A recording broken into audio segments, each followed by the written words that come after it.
Baionako beste afitxa aurkeztu dute Angelun bizi den bretaindar batek marraztu du axotarekin. Arratsalde hone ikusentzuleok jarraian entzungo dugu gure saioan, Baionako bestak aurten uztailaren 15-tik 19 izango dira. Eta Lapurdiko hiriburuan jarraituta Baiona inguruko hamarnaka elkartek manifestazioa egin dute, geroz eta diru laguntza murritzagoak dituztela salatzeko eta erakundei elkarten etorkizuna babesteko eskatu diete. Azkenik, duela 3 hilabete zabaldu zituen ateak berriro Baionako Bona Ele Museoak, ia 15 urteko eraberritze lanen ostean, eta lehen asteak biziki onak izan direla nabarmendu dute 50.000 bisitarirekin. Bilana egin dugu.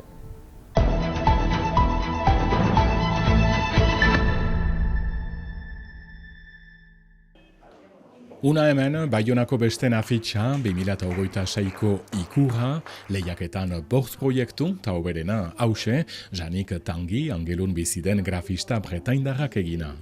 Bozen euneko 30 pasarekin, Baionako herriko etxean pozik agertu da, bigarren aldia baita, proiektu bat aurkezten duela.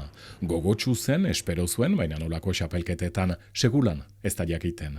L'image principale que j'ai choisie, c'est une image qui me touche beaucoup au fait, notamment au réveil du roi Léon, c'est les enfants qui sont portés sur les épaules des parents. Leon erregearen bestak denentzat, belaunaldi hainitz kulturen transmisioan gustatzen zaio, bestak egunaz egitea, bretaindar gisa hurbil segitzen ditu, besta horiek gaskoi eta euskal kulturak ere bai.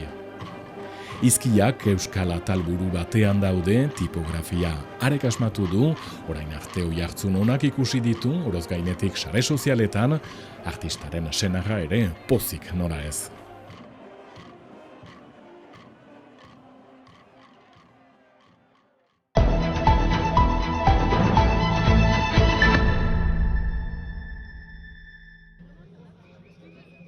Baiona eta Bokaleko elkarteek manifestazioa egin dute Baionan, diru laguntzen murrizketak pairatzen ari direla salatzen dute, eta honek beren eguneroko lana ez baian jartzen duela. Gu egunerokotasunean, zagu elkarte aski potolo bat gira, baditugu misio beti gehiago egiteko, baina diru murrizketa asko, eta horren ondoan gure gastuak asko emendatzen dira, beraz gure aktibitatea txikitzea biziki zaila bilakatzen zaigu. Baionako suprefektura, herriko etxea eta departamentuak Baionan duen egoitzara eraman dute beren aldarria, eta oroitarazi dute elkarteak gizartearen kohesiorako funtsezkoak direla, eta hauek baliabidez usteak albo kalte izugarriak dituela. Gaur egun zein leku emaiten ote dugu elkarteei, ohartzen ote gira elkarteak direla biztanle guztien artean egiten duen lotura. Bihar elkarterik ez baldin bada gehiago, zer bilakatuko garen. Zenta denek badugu elkarte baten laguntza egun batez gure bizian. Larun batean berriro ere karrikak hartuko dituzte beren aldarriekin.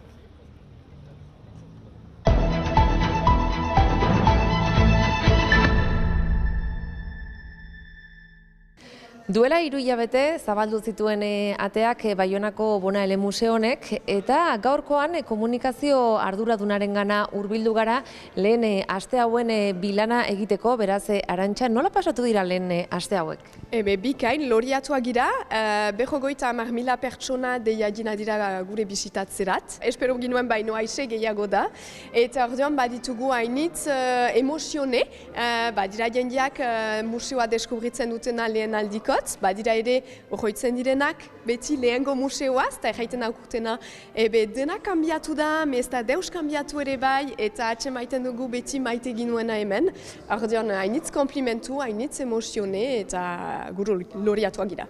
Eta beraz, zerraipatzen dizu, zerrak gehien bat gustatzen ari zaiena, eraikina bera ere oso ederra da, horrek ere pentsatzen dute eraikinak berak egiten duela horrelako emozio bat, ez? Bai, eraikina argia eta bigarren estaietako muru handia, horrek jendeak usua aipatzen du, gu geletan girelarik ere ikusten ditugu jendeak sartzen dira, eta edo gelditzen dira, edo entzuten dugu, wow!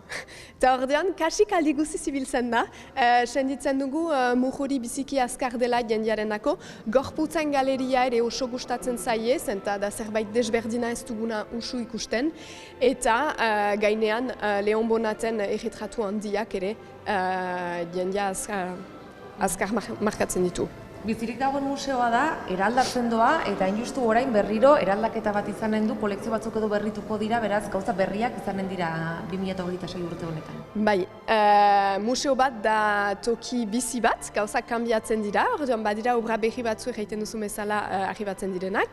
Martxoan ere bai, marrazki kabinetak kanbiatuko ditugu, zenta presentatu ditugu 3 hilabetez, behar ditugu obrak berri sartu kontserbazioan, eta marrazki berri batzuek deskubritzen alko dituzue. Ukoanen dugu ere fite horzek prestatutik Toulouse-Lautrecen irudi bat arribatuko dena ere Baionara martxoaren bukaeran normalki, eta gero udauntan lehen erakusketa. Mitologiari buruz izanen dena. Ideia da, kurutatzea mitologi klasikoak euskal eta gaskoin mitologiekin. Ordean hori deskubritzen alko da udauntatik eta udazken guzian.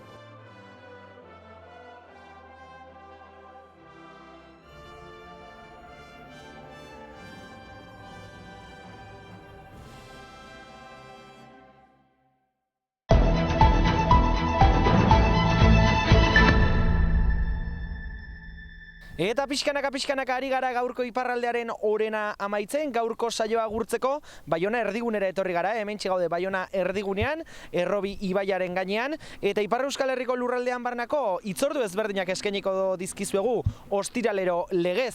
Eta lehenengoa zurekin egingo dugu, Aitor, gaur umorea ardatze ekartzen diguzuzuk hitzordua, ezta? Ba, esan duzu ez hasiera, asteburua pixkanaka heldu zaigu.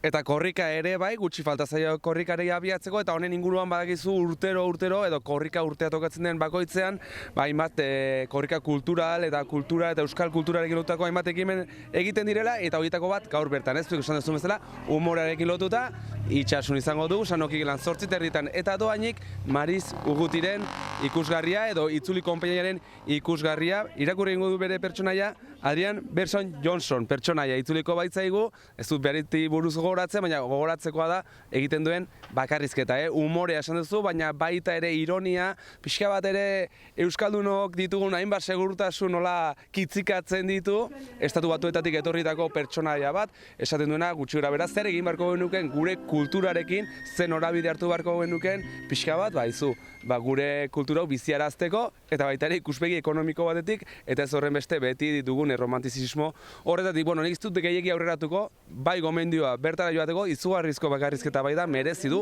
8:00 gaur arratsaldean itxasun Sanoki gelan hasier.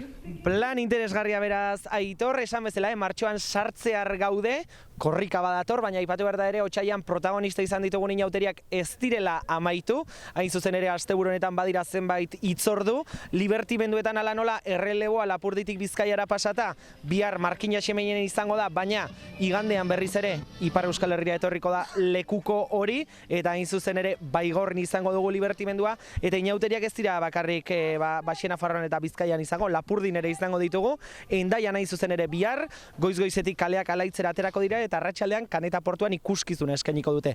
Inauteriak ari dira pixkanaka bukatzen, eta martxoan sartuko garen honetan korrika izango dugu hitzordu martxoan, eta zuk Maili bide horretatik korrika kulturalaren baitan literatura hitzordu bat, ezta? Hori da, beraz igandean 6:00 atarratzen Etxaun gelan aurkeztuko da korrika kulturalaren kari komiki bilduma bat, 7 bat komiki bilduma. Eta beraz, 7 komikigilek Euskal Herriko herrietan egonaldiak egin dituzte, bertako historiak entzun dituzte, bildu dituzte eta irudietan ezarri.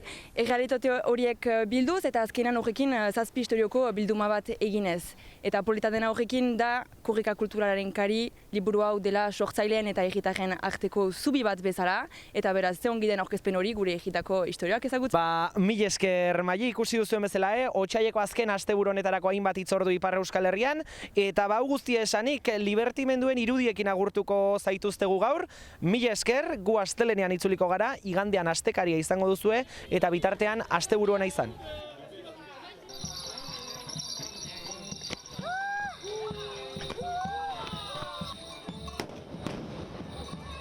Salatzekoa sala dezagun, eta gaitezen liberti.